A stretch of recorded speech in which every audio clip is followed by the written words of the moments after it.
काय छान अशी थंडी पडली आणि मस्त असं थंडीचं वातावरण आणि त्याचबरोबर गरम गरम असं मस्त मंचुरियन सूप, कारण मार्गशीर्ष चालू आहे त्यामुळे. तर म्हणलं चला मस्त असं सूप बनवूया आणि त्याची रेसिपी तुमच्यासोबत पण शेअर करूया.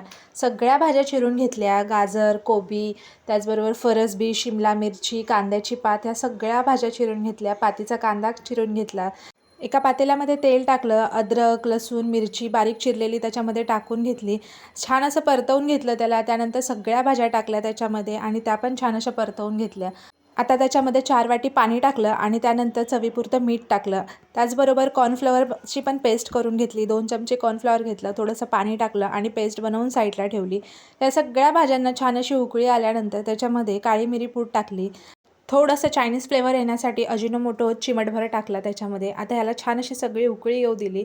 त्यानंतर soya sauce, red chilli sauce sauces सॉसेस त्याच्यामध्ये टाकून घेतले आणि छान अशी त्याला उकळी येऊ दिली. भाज्या सगळ्या छान अशा शिजल्या आणि आता त्यात टाकायची होती कॉर्नफ्लॉवरची पेस्ट, ती पण टाकून घेतली. तशी उकळी हळूहळू मंद होत गेली आणि अजून 2 मिनटं त्याला उकळी येऊ दिली आणि आता एका बाउलमध्ये मंचुरियन टाकून घेतले. आता ते बाहेरून मागवले होते बरं का.